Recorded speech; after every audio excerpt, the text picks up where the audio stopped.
No cenário aterrorizante da Alemanha nazista, cerca de 500 generais marchavam com orgulho, vestindo uniformes impecáveis que simbolizavam uma autoridade sem limites. A maioria deles eram veteranos das trincheiras da Grande Guerra. Seus rostos traziam as marcas do tempo e da disciplina, mas sua característica mais distintiva era que todos compartilhavam uma lealdade cega a um homem cuja visão os arrastaria para o abismo da história. Cada medalha que adornava seus peitos era um lembrete de sua cumplicidade em atrocidades inimagináveis, em decisões estratégicas que sacrificaram milhões de vidas. E no final, seriam essas mesmas medalhas que os lembrariam do preço que pagariam por sua obediência cega. Helmut von Pannwitz nasceu no dia 14 de outubro de 1898, no seio de uma família nobre prussiana na Silésia, Alemanha. Desde a infância, o destino de Pannwitz foi marcado pela rígida disciplina militar. Aos 12 anos, ingressou em uma escola de cadetes, um prelúdio da vida que o esperava. Como tantos jovens de sua época, a Primeira Guerra Mundial o levou para a linha de frente, onde rapidamente ascendeu ao posto de tenente graças à sua bravura temerária, acumulando condecorações que adornariam seu uniforme como medalhas de honra, mas que na realidade eram insígnias da tragédia. Após o conflito, a Alemanha mergulhou no caos, e Pannwitz não foi exceção. Ele se juntou aos Freikorps, aqueles grupos paramilitares que combatiam os separatistas poloneses com violência brutal. Participou do Putsch de Kapp, uma tentativa fracassada de golpe de Estado que deixou sua marca na instável República de Weimar. Seu envolvimento na violência política o forçou a fugir para a Polônia sob um nome falso, onde se tornou líder da Reichswehr Negra, um exército clandestino que, entre outras coisas, perpetrava assassinatos políticos conhecidos como assassinatos de fome. Após algum tempo na Hungria, Pannwitz retornou à Alemanha em 1931, aproveitando uma anistia. Seu retorno ao país coincidiu com a ascensão do nazismo, e Pannwitz não tardou a se envolver com as SA, que pavimentaram o caminho de Hitler para o poder. Durante a purga de Röhm, Pannwitz desempenhou um papel-chave, demonstrando sua lealdade ao partido e sua disposição de sujar as mãos com o sangue dos traidores. Em 1935, Pannwitz voltou a se juntar ao exército alemão, desta vez com uma ambição renovada. A Segunda Guerra Mundial lhe ofereceu a oportunidade de colocar em prática tudo o que havia aprendido em sua vida turbulenta. Ele serviu em várias frentes, comandando unidades envolvidas em operações militares de grande escala. Foi recompensado por sua liderança com a Cruz de Cavaleiro da Cruz de Ferro em 1941 e as Folhas de Carvalho em 1942, condecorações que mascaravam os horrores que suas tropas infligiam na frente oriental. Ao final da guerra, Pannwitz alcançou o posto de tenente-general, comandando o 15º Corpo de Cavalaria Cossaco das SS, uma unidade conhecida por sua brutalidade nas campanhas da frente oriental. Sua queda começou no dia 11 de maio de 1945, quando se rendeu às forças britânicas perto de Völkermarkt, na Áustria. Naquele momento, Pannwitz não buscava mais do que uma última oportunidade para redimir sua imagem perante os vencedores, tentando garantir que suas tropas cossacas não fossem entregues aos soviéticos. Seu desespero revelava uma lealdade perversa, desejando que seus homens, tão comprometidos com ele, fossem tratados com uma dignidade que ele mesmo havia negado a outros. O espetáculo de sua rendição tornou-se uma amarga ironia. Enquanto os britânicos, em sua indecisão, ofereciam uma breve esperança, os soviéticos estavam determinados a reivindicar seu espólio de guerra. No dia 26 de maio de 1945, Pannwitz foi finalmente preso pelo exército britânico. Embora os britânicos o tivessem assegurado de que não seria entregue aos soviéticos, ele insistiu em seu destino, ansiando por compartilhar a mesma sorte de suas tropas. Sua insistência, aparentemente nobre, lhe rendeu o título de o último cavaleiro da Europa entre os cossacos, um título que convenientemente ignora o lado obscuro de sua lealdade. Em janeiro de 1947, Pannwitz enfrentou o julgamento que o tornaria símbolo da crueldade da guerra. O Supremo Tribunal Militar da União Soviética, em sua implacável busca por justiça, o submeteu ao UCAS 43, um documento legal que ditava a sentença para criminosos de guerra. O tribunal o considerou culpado de inúmeras atrocidades, focadas especialmente no tratamento brutal de prisioneiros e civis nos territórios ocupados. No dia 16 de janeiro de 1947, Panwitz foi condenado à morte. A execução, realizada sem demora na prisão de Lefortovo, em Moscou, foi um ato que refletia o caráter implacável da justiça soviética naqueles tempos. O nome de Panwitz não desapareceu com sua morte. Nas décadas seguintes, seu legado ficou preso em um ciclo de controvérsia e reabilitação amarga. Em abril de 1996, sua família, em uma tentativa desesperada de limpar sua honra manchada, conseguiu que um promotor militar em Moscou lhe concedesse uma reabilitação póstuma. Essa decisão o devolveu à categoria de vítima da repressão stalinista, uma ironia amarga para alguém que havia sido um vilão na narrativa da guerra. No entanto, a sombra da história não se dissipou facilmente. Em junho de 2001, a reabilitação foi revogada, restaurando sua condenação por crimes de guerra. Karl Heinrich von Stumpnagel, Entre a Honra e a Traição. Karl Heinrich von Stumpnagel, nascido em Berlim em 2 de janeiro de 1886, não era um homem destinado a viver uma vida comum. Criado no seio de uma família aristocrática, sua vida parecia traçada nos moldes da nobreza alemã. Desde seus primeiros passos no exército prussiano, em 1904, Stumpnagel mergulhou em um mundo de honra e estratégia, que logo se transformaria em uma macabra dança de traição e poder. A Primeira Guerra Mundial forjou seu caráter como oficial do Estado-Maior, um papel que o preparou para uma carreira marcada por uma combinação de ambição e brutalidade. No pós-guerra, enquanto o mundo cambaleava com a dissolução dos antigos impérios e a criação de novas ordens, Stumpnagel continuou sua carreira no Reichswehr, ascendendo rapidamente.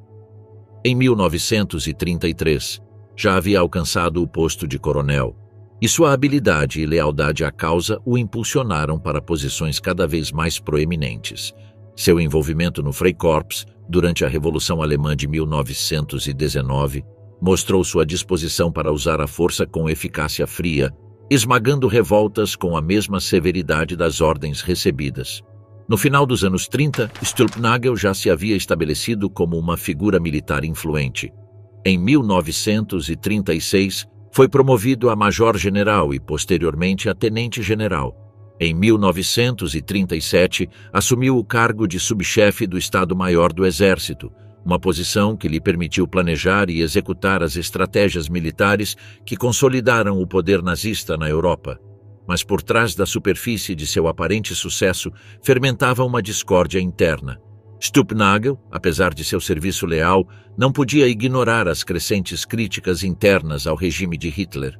Seu envolvimento nas conspirações contra o Führer demonstrou que, no coração do monstro, ainda havia aqueles que abrigavam dúvidas. A Segunda Guerra Mundial marcou o auge de sua carreira. Ele assumiu o comando do 17º Exército durante a Operação Barbarossa em 1941. Sob seu comando, o exército obteve vitórias notáveis, como as batalhas de Uman e Kiev, que pareciam selar sua reputação como estrategista. No entanto, o brilho dessas vitórias estava manchado pela sombra da brutalidade que ele próprio autorizou. As represálias contra civis e a colaboração com os Einsatzgruppen no massacre de judeus e outros grupos perseguidos mancharam irremediavelmente seu legado de sangue. Em fevereiro de 1942, Stumpnagel foi nomeado comandante militar da França ocupada. Seu mandato foi marcado pela feroz repressão à resistência francesa, uma tarefa em que ele demonstrou uma eficiência implacável. Sua queda foi desencadeada pelo fracassado complô de 20 de julho de 1944, uma tentativa desesperada de assassinar Adolf Hitler, que desencadeou uma série de eventos trágicos que terminaram com o general em uma espiral de ruína. Como governador militar da França ocupada, Stumpnagel estava no centro de uma trama que prometia mudar o curso da guerra.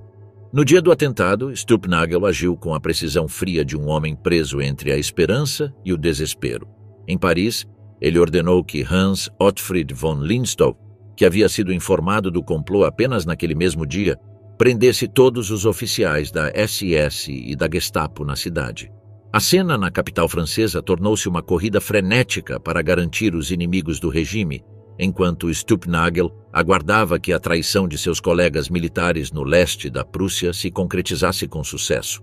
No entanto, a realidade do fracasso chegou como um golpe impiedoso. Quando foi confirmado que o atentado contra Hitler não havia tido sucesso, a situação se tornou insustentável para ele. Sua tentativa de persuadir o marechal de campo Günther von Kluge a apoiar a revolta foi em vão. O apoio de que ele precisava desmoronou e, diante do desespero crescente, foi forçado a libertar seus prisioneiros, e seus esforços pela rebelião desmoronaram como castelos de areia. O retorno à normalidade revelou-se uma tempestade de caos. Em sua viagem de volta a Berlim, fez uma parada em Verdun, um lugar carregado de memória histórica e dor. Lá, em um ato final de desespero, tentou suicidar-se. A cena nas margens do rio Mosa era quase uma pintura grotesca do fim de sua carreira. Em um frenesi de angústia, Stumpnagel atirou em sua própria cabeça, um gesto que apenas o deixou cego de um olho, com o outro gravemente danificado, a ponto de precisar ser removido posteriormente. Após sua tentativa de suicídio fracassada, Stumpnagel e seu conselheiro foram capturados pela Gestapo.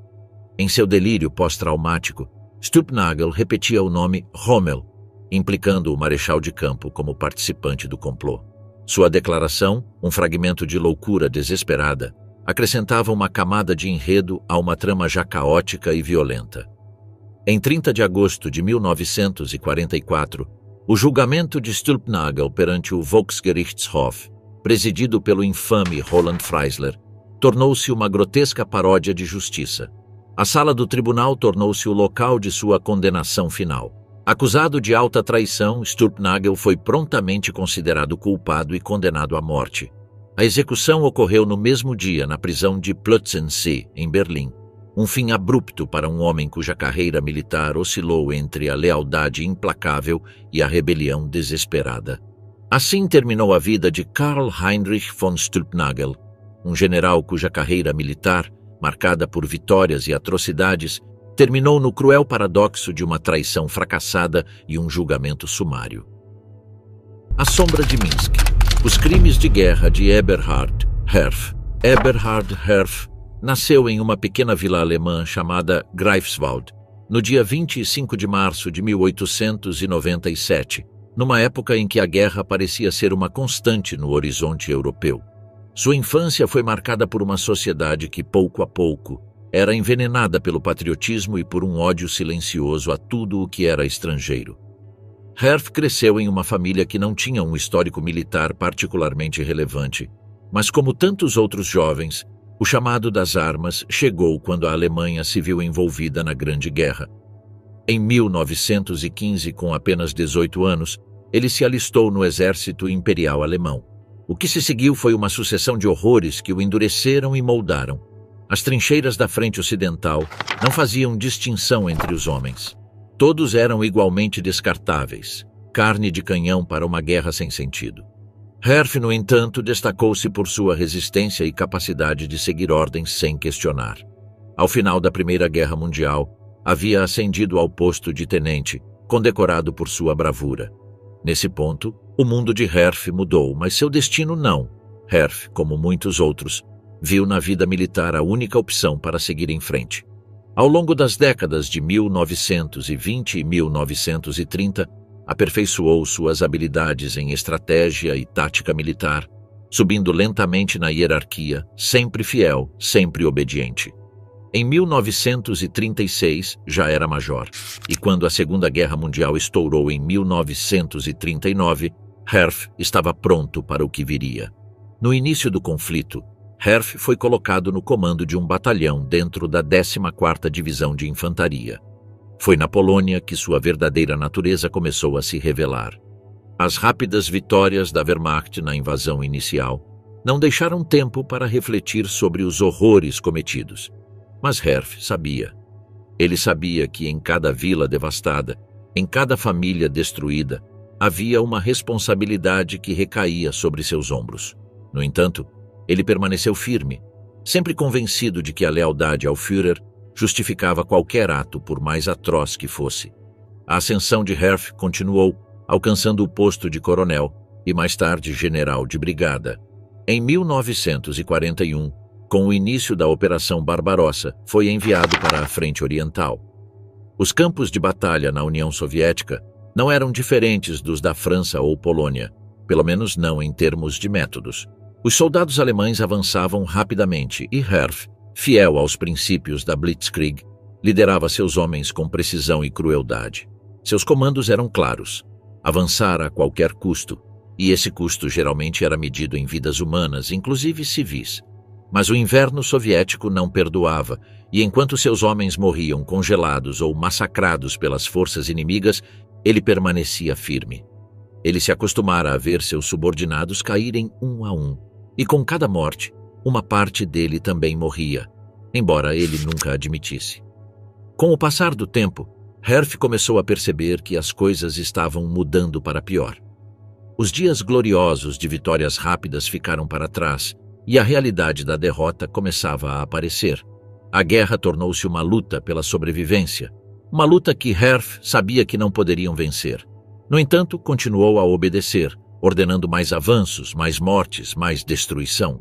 Herff recebeu várias condecorações ao longo de sua carreira, incluindo a Cruz de Ferro, símbolo de sua suposta bravura. Mas essas medalhas não significavam nada diante das atrocidades que havia cometido. Foi em 1944 que as forças soviéticas o capturaram na Bielorrússia, um país devastado pela ocupação alemã, onde os crimes de guerra eram mais do que simples rumores, eram uma realidade diária.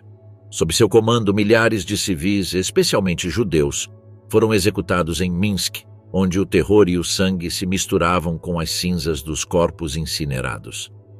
Quando os soviéticos começaram a recuperar território, sua captura foi apenas uma formalidade. O homem que havia ordenado a execução de milhares caiu nas mãos do Exército Vermelho sem resistência. Ele foi levado para um centro de detenção, onde aguardou seu julgamento por crimes de guerra. Ele sabia que não haveria piedade, mas ainda assim, no fundo, agarrava-se à esperança de que poderia justificar suas ações sob o pretexto de ordens superiores.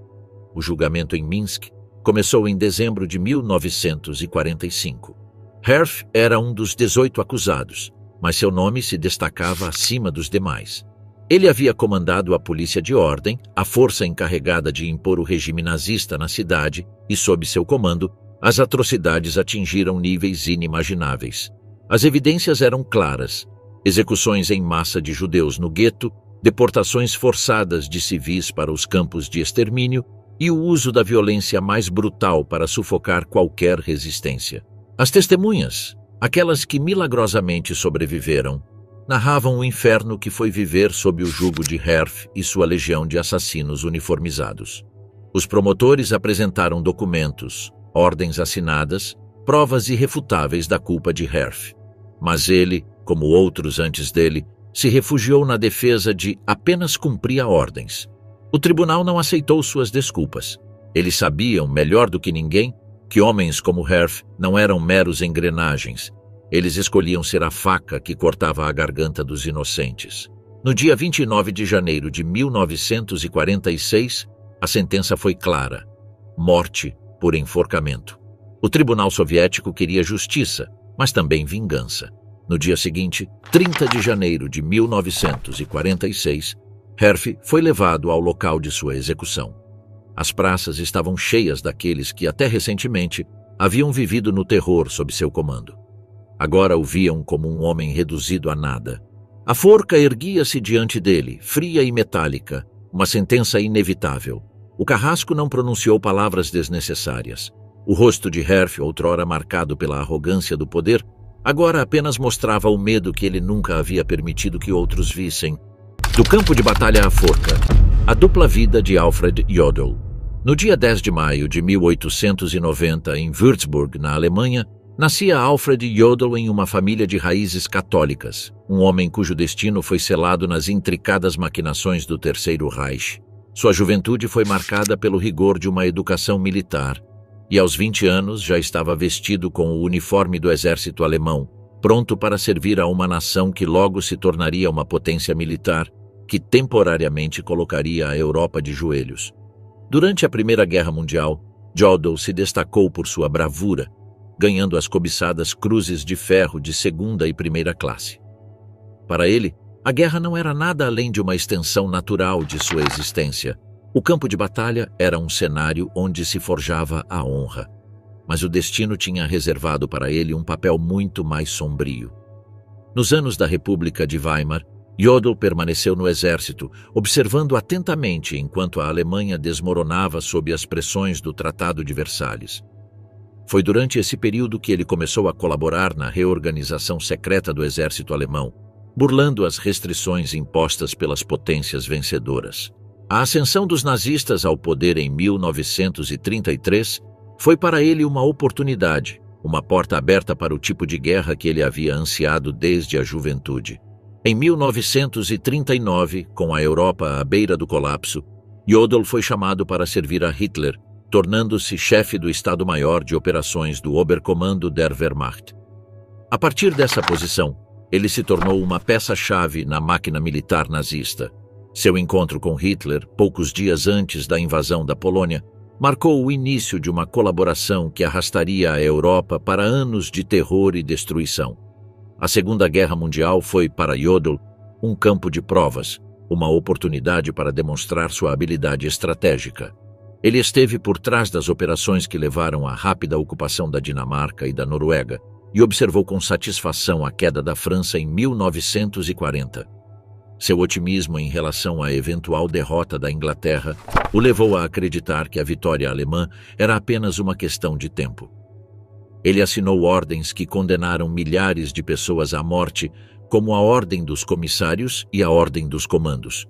Durante a guerra, Jodl passou a maior parte do tempo na Toca do Lobo, o posto avançado de comando de Hitler na Prússia Oriental. Lá, longe dos campos de batalha, Jodl ajudava a conduzir as campanhas militares que devastavam a Europa.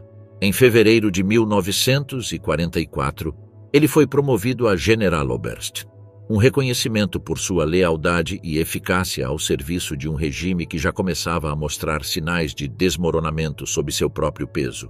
No dia 7 de maio de 1945, quando o sonho do Reich de 1000 anos havia se transformado em um pesadelo, Jodl assinou a rendição incondicional das forças armadas alemãs em Reims, na França.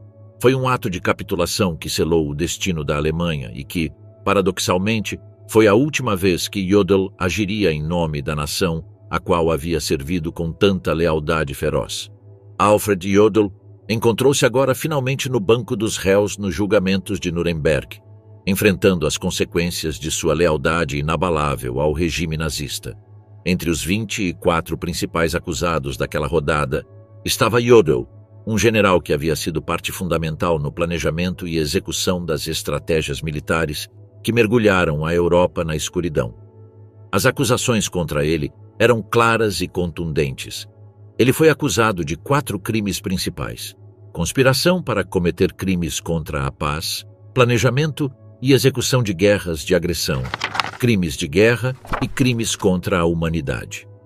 Jodl, como chefe do Estado-Maior de Operações do Oberkommando der Wehrmacht, havia assinado ordens que levaram à execução de prisioneiros de guerra e reféns, e à implementação de políticas que resultaram em atrocidades em massa.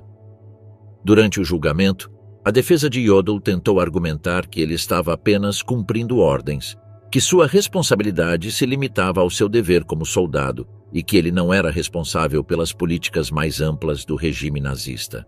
Mas as evidências apresentadas pela acusação eram irrefutáveis.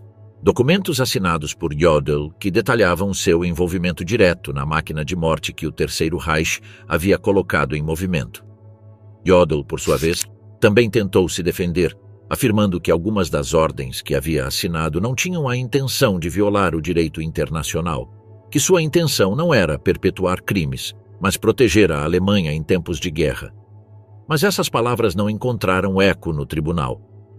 A realidade era que Jodl, com sua assinatura, havia condenado milhares de pessoas à morte e ao sofrimento, e nenhuma explicação poderia apagar essa verdade. Sua vida pessoal, fora de sua carreira militar, foi um reflexo de sua dedicação ao dever.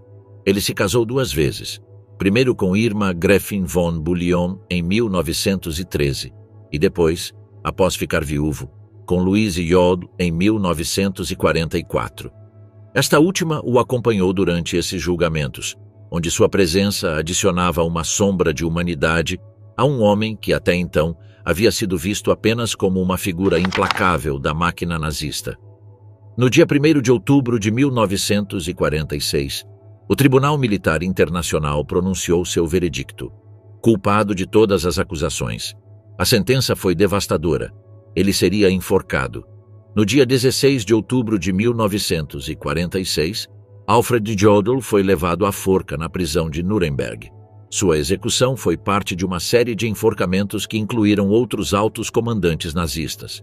Enquanto caminhava para o seu destino final, Jodl, em seus últimos momentos, expressou remorso pelo sofrimento causado durante a guerra, embora nunca tenha se afastado de sua crença de que havia agido em prol dos interesses da Alemanha. O corpo de Jodl, assim como os de outros condenados, foi cremado, e suas cinzas foram espalhadas sem cerimônia, um ato simbólico que refletia a vontade dos vencedores de apagar qualquer vestígio físico daqueles que haviam conduzido a Alemanha à barbárie. De herói das montanhas, a líder em ruínas, o trágico destino de Ludwig Kübler. Ludwig Kübler nasceu em uma pequena localidade da Baviera em 2 de setembro de 1889. Criado no seio de uma família respeitável, com um pai médico que parecia ter tudo sob controle, seu destino parecia predestinado ao sucesso. Ele era o filho perfeito, o aluno exemplar, o jovem brilhante que todos esperavam que chegasse longe. E, de fato, ele chegou, embora não da maneira que sua família teria imaginado. Depois de se formar no Ludwig Gymnasium de Munique em 1908, decidiu não seguir os passos de seu pai na medicina. Não, ele tinha outros planos. Alistou-se como cadete no 15º Regimento de Infantaria Real da Baviera. Seus primeiros anos no exército alemão transcorreram sem maiores sobressaltos. Ele era eficiente, disciplinado e se destacava em tudo o que fazia. Em outubro de 1910, Kübler foi comissionado como Leutnant, o primeiro de muitos títulos que colecionaria ao longo de sua carreira. Logo encontrou seu lugar na guerra, no comando de uma companhia de metralhadoras, mostrando uma frieza quase desumana no campo de batalha. Quando estourou a Primeira Guerra Mundial, ele estava mais que pronto para provar seu valor. A frente ocidental foi seu batismo de fogo. Batalhas na Lorena, Saint-Quentin, lugares onde a vida humana se esvaía como se não valesse nada. Recebeu a Cruz de Ferro de 2ª classe em setembro de 1914, uma honra que não o impressionou muito, como se fosse apenas mais um troféu em sua coleção. Voltou à frente de batalha após sofrer ferimentos graves, não por amor à pátria, mas porque era o que sabia fazer melhor: matar, comandar, executar ordens com precisão. Ao final da guerra já ostentava o posto de capitão, mas a glória que perseguia estava longe de terminar. Ele permaneceu no Reichswehr, subindo lentamente em meio ao caos do pós-guerra, até se tornar major em 1928 e tenente-coronel em 1932. Os anos entre as guerras apenas afiaram suas habilidades.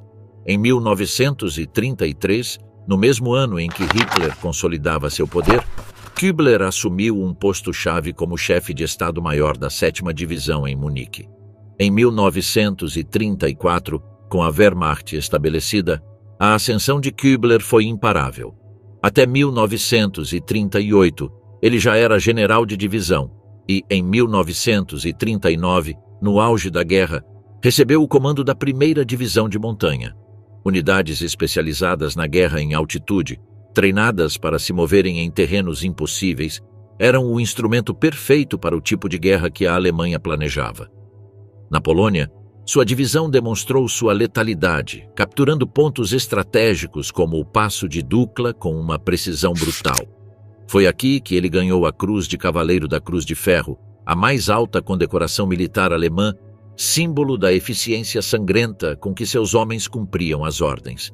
Durante a invasão da França, sua divisão voltou a brilhar, avançando com uma rapidez que parecia desumana, deixando um rastro de destruição em seu caminho.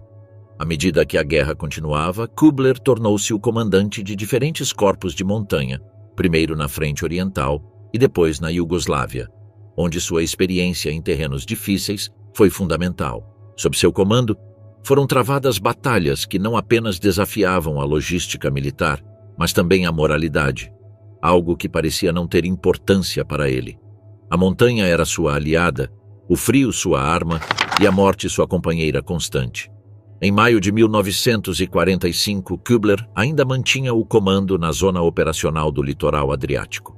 Era um posto importante, mas tornou-se irrelevante quando as tropas alemãs foram cercadas, derrotadas e humilhadas pelas forças aliadas. Com a rendição da Alemanha, não foi surpresa que o glorioso general acabasse nas mãos dos partisãs iugoslavos. Lá, nas terras que ele outrora havia comandado com mão de ferro, começou sua verdadeira queda. Os partisãs de Tito não tinham compaixão pelos oficiais nazistas que haviam deixado cicatrizes profundas em seus povos. A Iugoslávia era um país dilacerado pela guerra, onde os civis haviam sofrido execuções, deportações e massacres. E Ludwig Kübler, como tantos outros generais alemães, havia permitido que suas tropas maltratassem a população. Ele havia assinado ordens, dado instruções. Como ele poderia não ser responsável por tudo isso? O julgamento a que foi submetido não era uma formalidade vazia. Os iugoslavos queriam justiça, queriam vingança.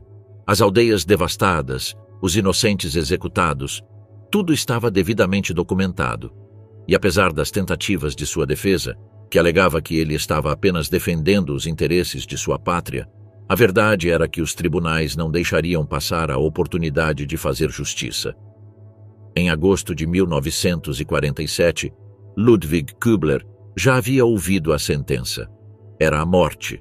A mesma morte que ele administrara tantas vezes no conforto de seus escritórios, só que agora era ela que olhava diretamente em seus olhos. E assim chegou o fim. Na manhã de 18 de agosto de 1947, por volta das 5 da manhã, Kübler foi conduzido ao seu destino final.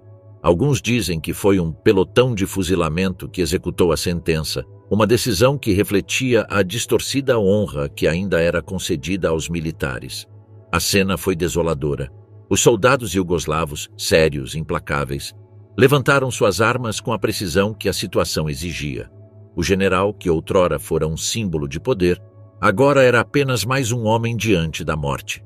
A mesma precisão que ele havia demonstrado nas montanhas refletiu-se nas balas que o atravessaram.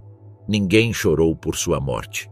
Ninguém lamentou a perda de um homem que, em outro tempo, fora visto como um herói em sua terra natal. Somente o silêncio permaneceu após os tiros, o eco de uma vida marcada pela guerra e brutalidade.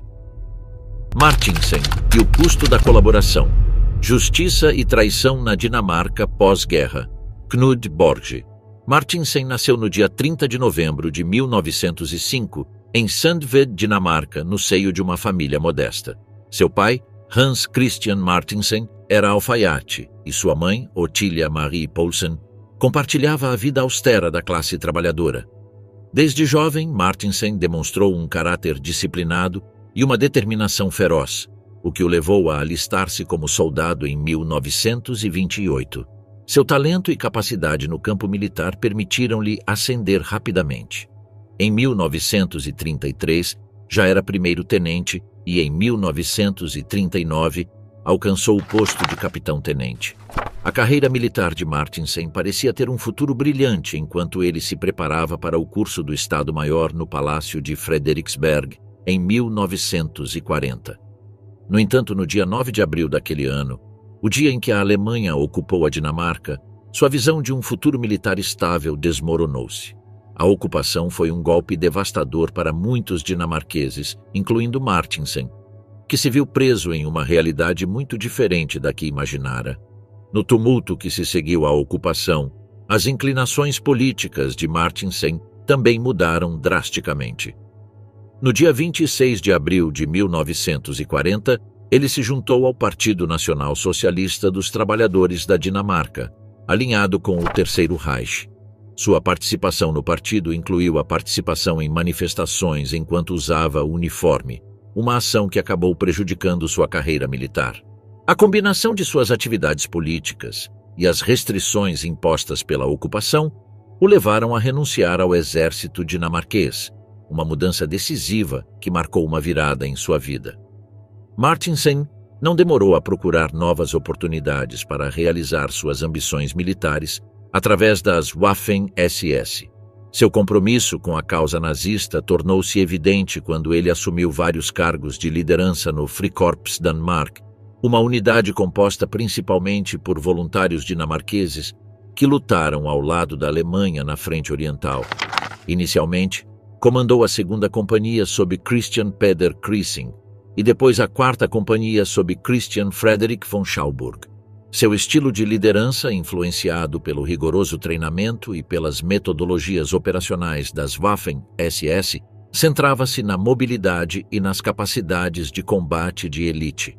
Com a renúncia de Krissing e a morte de von Schauburg, Martinsen assumiu temporariamente o comando do Frikorps Danmark. Seu comando foi formalizado no dia 18 de fevereiro de 1943, após a morte de Hans Albert von Lettow-Vorbeck, que havia sido nomeado apenas 2 dias antes. Sob o comando de Martinsen, o Frikorps Danmark participou de várias operações na Frente Oriental, contribuindo para os esforços mais amplos da 11ª Divisão de Panzergrenadier Voluntária SS Nordland. A gestão de Martinsen focava-se em recrutar e treinar, com a esperança de melhorar a eficácia da unidade em combate. Em julho de 1943, Martinsen deixou o comando do Frikorps Danmark e retornou à Dinamarca para estabelecer e comandar o Corpo Schalburg. Seu papel no Corpo Schalburg não implicava apenas treinamento militar, mas também a promoção da ideologia nazista entre os voluntários dinamarqueses. No entanto, Martinsen viu seus dias de glória se transformarem em cinzas após o fim da Segunda Guerra Mundial. Sua ascensão no exército dinamarquês e seu subsequente alinhamento com o regime nazista foram abruptamente seguidos por uma queda em desgraça que refletia a fúria de uma nação tentando se purgar de seu passado colaboracionista. A guerra terminou em 1945. A Dinamarca, ainda cambaleante sob o peso da ocupação alemã, enfrentou uma dolorosa introspecção. Os dinamarqueses, aterrorizados pelas atrocidades cometidas sob o jugo nazista, estavam determinados a enfrentar aqueles que colaboraram com o inimigo. Martinsen, que havia liderado o Frikorps Danmark, tornou-se o rosto mais emblemático da traição em uma sociedade que procurava desesperadamente um bode expiatório. A detenção de Martinsen ocorreu logo após a libertação da Dinamarca. As autoridades dinamarquesas, ansiosas por demonstrar sua integridade, iniciaram investigações rigorosas sobre os colaboradores do regime nazista. Martinsen foi preso e acusado de traição e crimes de guerra, devido ao seu papel destacado nas SS e às atrocidades cometidas por sua unidade. Seu julgamento foi um espetáculo público de grande magnitude, que refletia a feroz indignação de uma nação ansiosa por justiça. A cobertura da mídia ecoou a raiva coletiva e pintou Martinsen como um traidor que havia vendido sua pátria.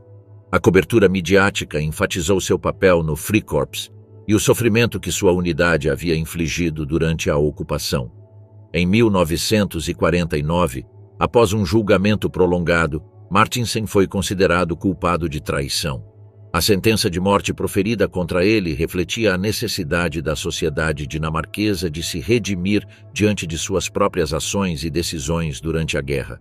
O castigo, que alguns consideravam necessário para restaurar a honra nacional, outros o viam como uma medida excessiva, preferindo, em vez disso, uma pena de prisão perpétua. Martinsen foi executado por um pelotão de fuzilamento no dia 25 de junho de 1949. A execução fazia parte de uma onda de represálias contra os colaboradores, marcando um momento decisivo na história da Dinamarca pós-guerra. Martinsen, com sua carreira militar e sua colaboração com os nazistas, tornou-se um símbolo da luta interna da Dinamarca para se reconciliar com um passado doloroso. Sob o fogo de sua própria criação, a despedida trágica de Anton Dostler. Anton Dostler nasceu em maio de 1891, em Munique, e sua vida foi moldada desde jovem por uniformes, hierarquias e marchas. Aos 19 anos, já fazia parte do exército bávaro, pronto para seguir uma carreira militar que o levaria pelos campos de batalha da Europa em 2 guerras mundiais. A Primeira Guerra Mundial foi seu batismo de fogo.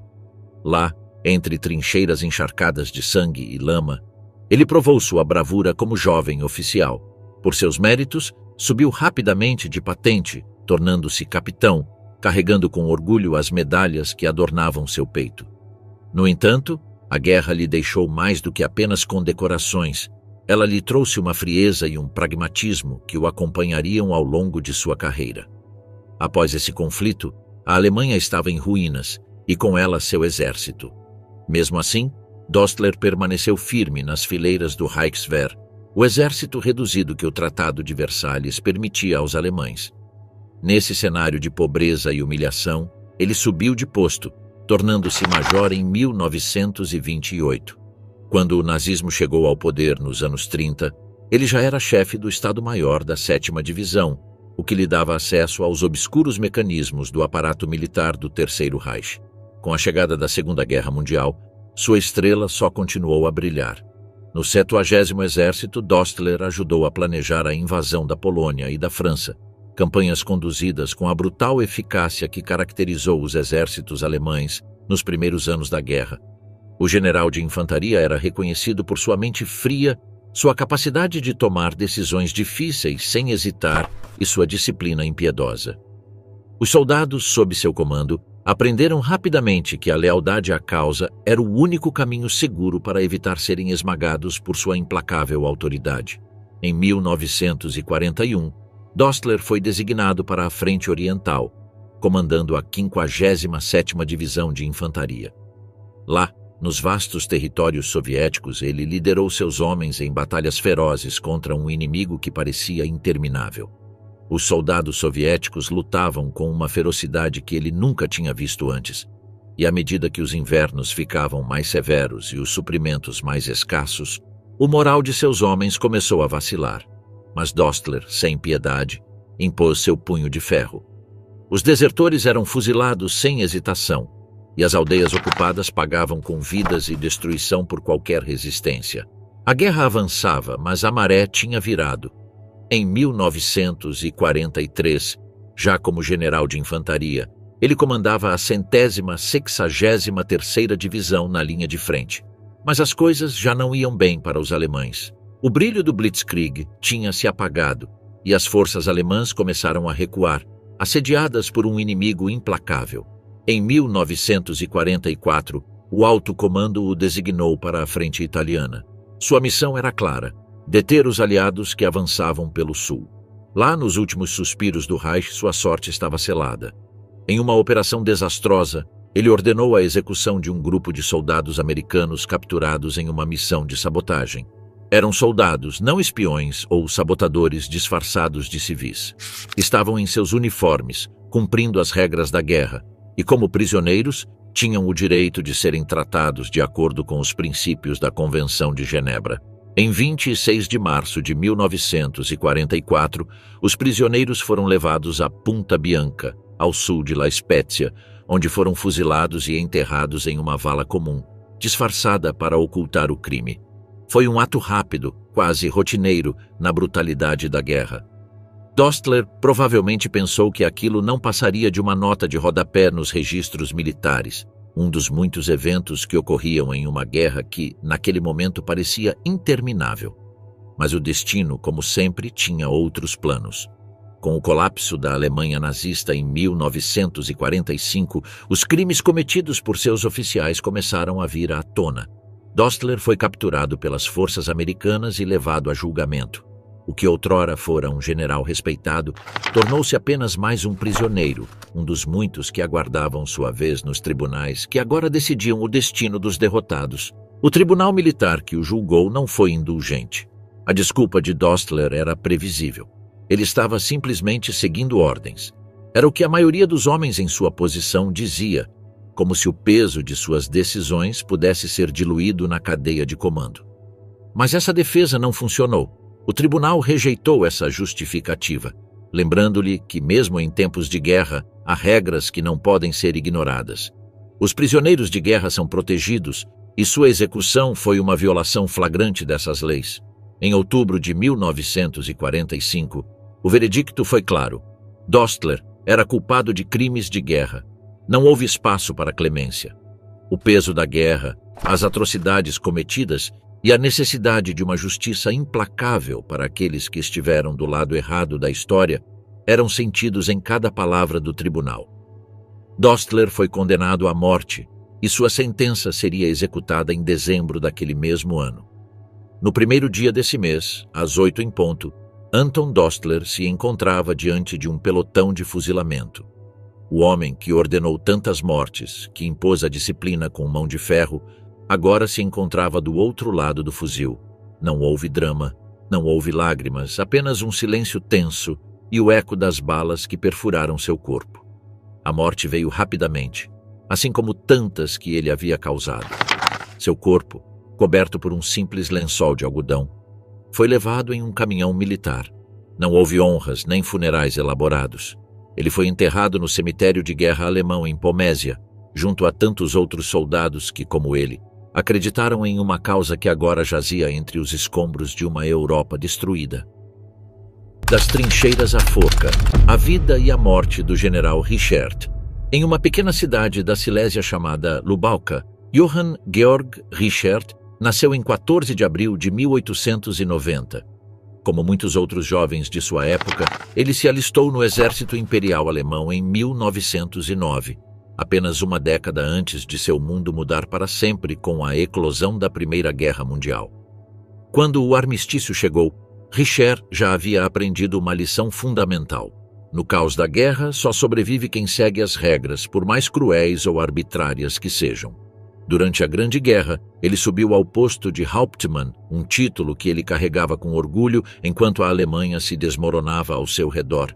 Mas ele não se importava com o fim do Império. O único interesse de Richert era permanecer no exército.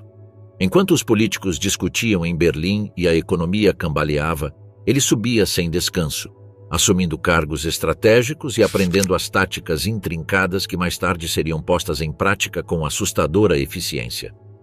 Nos anos 30, ele já era major, um soldado experiente que aprendera a dançar ao som da burocracia militar. Nada poderia detê-lo, e então veio o ano de 1939. Richert, agora no comando da 35ª Divisão de Infantaria, participou do Blitzkrieg, que para ele era apenas mais uma oportunidade de provar seu valor. Em 1940, sua divisão lutou na França, contribuindo para a esmagadora vitória que transformou a Europa em um campo de batalha dominado pelas botas alemãs. A ascensão continuou. Em 1941, enquanto a Europa ardia, Richert foi promovido a general-major e encarregado de liderar sua divisão na frente oriental. Aqui, nas vastas planícies soviéticas, seu verdadeiro teste começou. A Operação Barbarossa, um nome que evocava o passado glorioso do Sacro Império Romano Germânico, foi um pesadelo de proporções épicas. O Blitzkrieg, aquela estratégia de velocidade e coordenação, parecia funcionar no início. Mas mesmo um homem como Richert não pôde ignorar os mares intermináveis de lama, o frio que rasgava os rostos e os intermináveis soldados soviéticos que pareciam brotar da terra como ervas daninhas. Em meio a esse caos, ele foi designado para comandar a 286ª Divisão de Segurança. Sua missão, manter a ordem nos territórios ocupados. Em outras palavras, reprimir qualquer tentativa de resistência, lidar com as populações civis que odiavam os ocupantes alemães e garantir que a máquina nazista funcionasse sem problemas nas terras conquistadas. Richert não era um homem dado a sentimentalismos. Seu trabalho era manter a disciplina e, para ele, todo o resto era irrelevante. Sob seu comando, as ordens eram cumpridas. Não importava quantos homens, mulheres ou crianças perecessem no processo. O que importava era o sucesso da missão, e nesse contexto, qualquer sacrifício era justificável. Essa nova fase de sua carreira o levou por caminhos mais sombrios, onde a distinção entre soldado e carrasco frequentemente se desfazia. As condecorações não demoraram a chegar. Ele recebeu a Cruz de Cavaleiro da Cruz de Ferro com folhas de carvalho. Mas até mesmo essas insígnias de honra enferrujavam sob o peso de uma guerra que, até 1943, já começava a mostrar sinais de desmoronamento. A disciplina, essa virtude que Richert tanto valorizava, começava a se fracturar nas fileiras alemãs. A guerra estava se tornando um monstro incontrolável. Assim, em seu caminho não estava apenas o sucesso militar. Também estavam as sombras dos crimes que acabariam por devorá-lo. Um dos episódios mais sombrios sob seu comando foi a deportação forçada de cerca de 40 mil civis para os campos de morte de Ozariche. Quando os soviéticos libertaram esses campos em março de 1944, já era tarde demais para milhares de almas que haviam perecido sob condições desumanas. Richert, como muitos de seus colegas, tentou se justificar alegando que estava apenas seguindo ordens. Mas essa desculpa, que talvez tivesse peso em seu círculo de oficiais, não encontraria eco no mundo pós-guerra que emergia. O fim da guerra trouxe consigo uma realidade que os militares alemães, acostumados à obediência cega, não haviam previsto: a prestação de contas diante da justiça. Em 8 de maio de 1945, quando os últimos tiros do conflito já haviam cessado, Richert foi capturado pelas tropas soviéticas. Ele foi levado para uma prisão soviética e ali começou seu verdadeiro tormento. O julgamento ocorreu em Minsk em 1946, apenas um ano após sua captura. Os soviéticos não demoraram a reunir provas contra ele. Testemunhos de sobreviventes, documentos assinados por sua própria mão e os horrores documentados dos campos de Ozariche eram mais do que suficientes para condená-lo. O tribunal soviético não tinha interesse em desculpas ou justificativas. À medida que o julgamento avançava, ficava claro que não haveria piedade. As palavras de Richert, sua voz monótona e distante, contrastavam com a dor viva daqueles que o acusavam. Não havia arrependimento nele, apenas a sombra de um homem que havia vivido segundo as regras do poder militar e que agora enfrentava as consequências dessas mesmas regras. Em 29 de janeiro de 1946, o veredicto foi proferido. Richert foi declarado culpado de crimes de guerra e a sentença foi a morte. Não houve apelos, não houve súplicas. Em 30 de janeiro daquele mesmo ano, ele foi executado em Minsk. O método: enforcamento, um destino que compartilhou com outros 13 homens, todos condenados por crimes semelhantes. A execução foi pública, uma espécie de catarse para um povo que havia sofrido sob a ocupação nazista. Disse que mais de 100 mil pessoas compareceram, ansiosas para ver a justiça tomar forma tangível. Último bastião, como Gottfried von Erdmannsdorf desafiou a morte na fortaleza de Mogilev. Gottfried von Erdmannsdorf nasceu em Kamenz no dia 25 de abril de 1893, numa Alemanha que mal começava a se preparar para o caos que viria. Desde muito jovem, sua vida foi marcada pela disciplina militar. Ele se alistou no exército imperial alemão em 1912, apenas um ano antes do início da Grande Guerra, e foi nesse primeiro conflito que ele começou a construir sua reputação.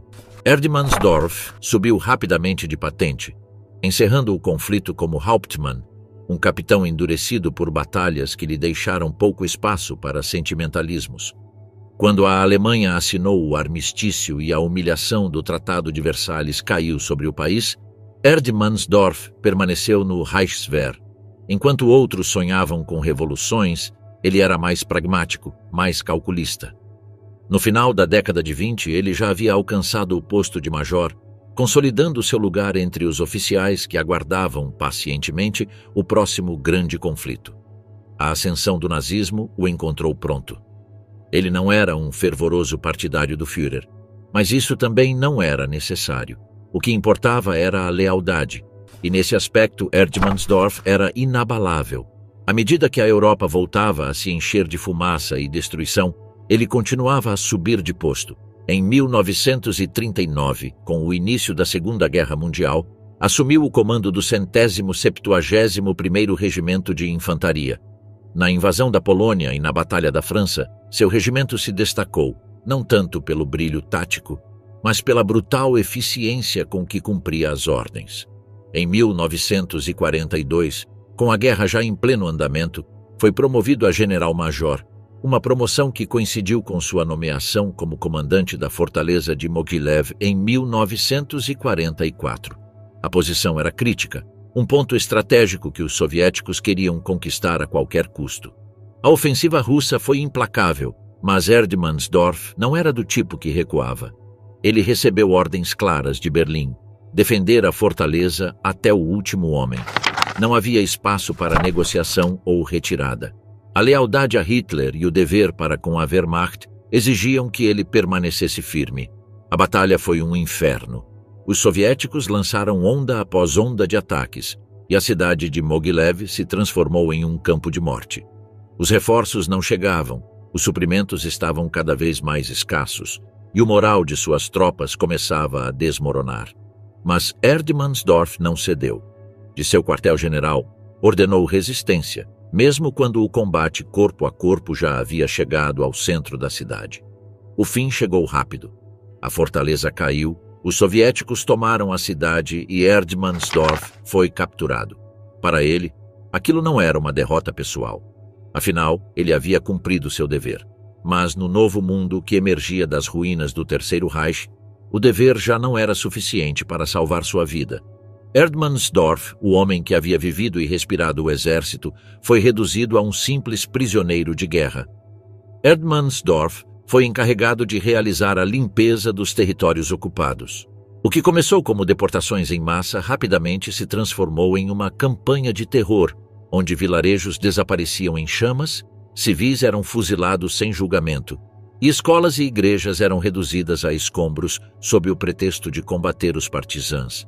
10.000 pessoas foram arrancadas de suas casas e enviadas para destinos incertos sob suas ordens, um número que já nem impressionava os responsáveis por executar tais barbaridades. Os números se tornavam algo abstrato, desprovidos de humanidade.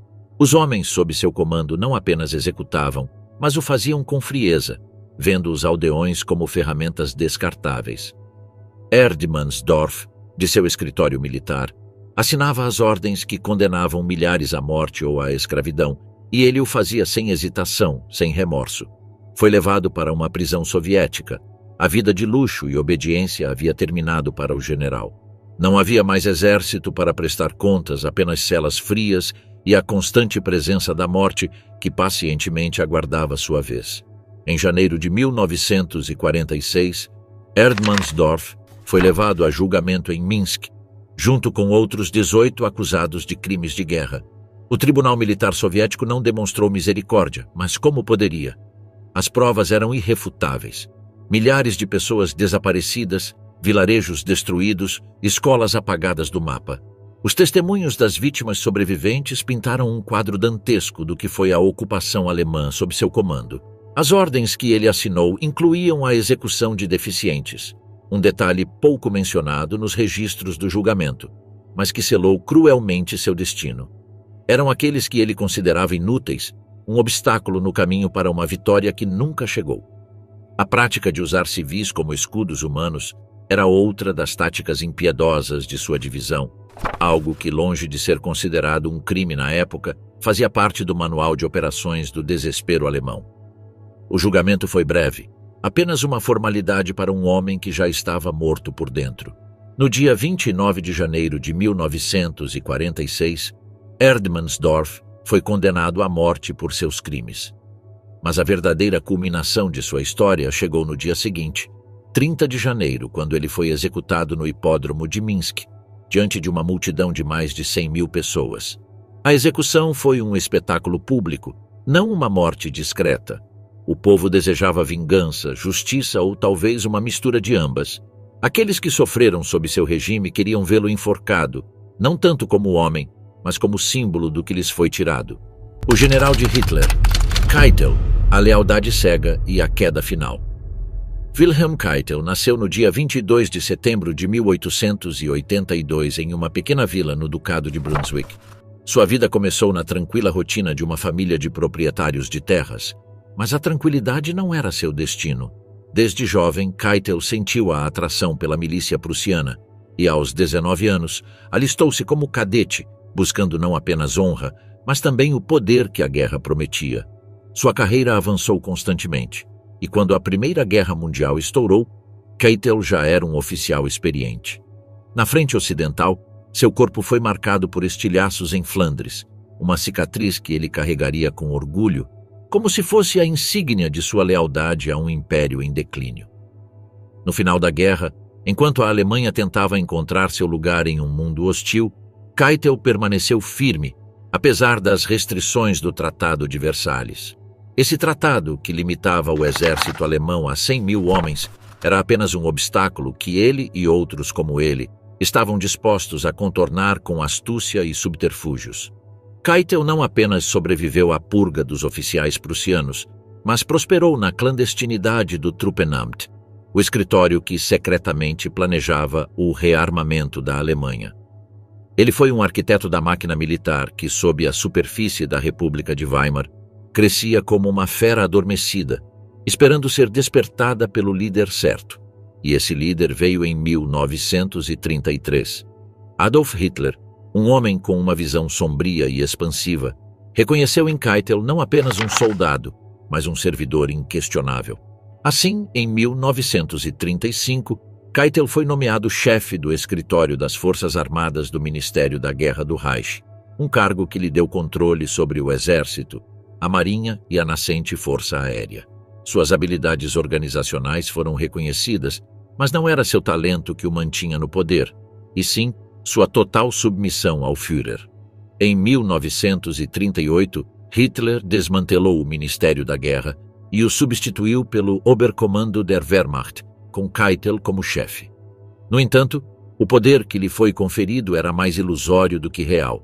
Hitler o mantinha por perto, mas sempre sob controle, usando-o mais como uma ferramenta do que como um líder. Seus colegas o apelidaram de La Keitel, uma zombaria à sua subserviência vulgar. Keitel, apesar de ser um marechal de campo, não passava de um peão no tabuleiro de Hitler. Durante a Segunda Guerra Mundial, Keitel assinou ordens que selaram o destino de milhões. Foi ele quem, com uma assinatura rápida e uma consciência entorpecida, autorizou a execução de comissários políticos soviéticos e comandos capturados em uniforme. Foi ele quem assinou o decreto de Noite e Névoa. Cada documento que ele assinava era mais um passo em direção ao abismo moral, mas Keitel não vacilava. Para ele, a lealdade ao Führer estava acima de qualquer consideração ética. Sua vida pessoal não oferecia escape da sombra que sua carreira projetava. Keitel era um homem reservado, fiel a Hitler, mesmo quando em privado duvidava de algumas das decisões mais extremas do regime. Mas essas dúvidas nunca se transformaram em ação, nem mesmo o fracassado atentado de 20 de julho de 1944 contra Hitler o moveu a questionar sua lealdade. Na verdade, foi Keitel quem dirigiu a caça aos conspiradores, garantindo que aqueles que ousaram desafiar o Führer recebessem seu castigo. No auge de sua glória, Keitel não passava de uma extensão do braço de Hitler, um homem que assinava com uma caneta o que outros executariam com balas. Essa caneta, que traçava linhas de morte no papel, foi sua companheira fiel durante a guerra. Mas quando a derrota chegou, essa mesma caneta se tornou o símbolo de sua queda. Em 1945, quando os aliados finalmente esmagaram a máquina de guerra nazista, abriram-se os portões dos infernos criados pelo Terceiro Reich. Keitel foi um dos primeiros a ser lançado no fogo da justiça internacional, um espetáculo público que tentava mostrar que a barbárie teria sua resposta.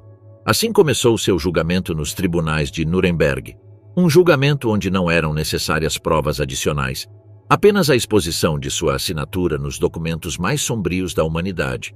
A acusação não perdeu tempo em apresentar o caso contra ele. As provas eram esmagadoras. Ordens assinadas por Keitel que levaram à execução de comissários soviéticos, ao desaparecimento de civis na noite e na névoa e à deportação em massa de judeus para campos de extermínio. Mas Keitel, o marechal que outrora se sentava à mesa dos poderosos, defendeu-se com o argumento mais antigo e desgastado: eu apenas seguia ordens. Foi uma defesa vazia, quebrada como seu espírito, mas era tudo o que ele tinha. O tribunal o considerou culpado de todas as 4 acusações apresentadas contra ele: conspiração, planejamento de guerras de agressão, crimes de guerra e crimes contra a humanidade. Não houve misericórdia para o homem que não mostrou nenhuma. No dia 1º de outubro de 1946, Keitel ouviu sua sentença. Ele morreria na forca. Apesar de seus apelos por uma execução mais digna, um pelotão de fuzilamento reservado para oficiais, Os juízes negaram-lhe esse último pedido. O que o aguardava não era a morte rápida e limpa de um soldado, mas a lenta e agonizante morte de um criminoso. No dia 16 de outubro, Keitel foi levado à forca na prisão de Nuremberg. Lá, sob o olhar frio e calculista do carrasco, ele enfrentou o fim que ajudou a forjar para tantos outros. As palavras finais de Keitel foram uma mistura de arrependimento e uma última tentativa de se agarrar à ideia de honra que havia perdido. Que Deus Todo-Poderoso tenha piedade do povo alemão. Mais de 2 milhões de soldados alemães morreram pela pátria antes de mim. Agora sigo meus filhos, tudo pela Alemanha. A execução de Keitel não foi rápida nem limpa. A alçapão da forca era estreita e, quando caiu, sua cabeça bateu nas laterais, causando ferimentos. Seu corpo se contorceu por 24 minutos, uma cena grotesca que, embora brutal, refletia ironicamente a brutalidade que ele mesmo desencadeou sobre o mundo. Após sua execução, o corpo de Keitel foi cremado e suas cinzas espalhadas no rio Isar, em Munique. Não haveria túmulos para aqueles que foram responsáveis por tanta morte. Não haveria monumentos, nem flores, nem visitas de familiares, apenas o esquecimento, misturado às águas de um rio que não queria lembrar.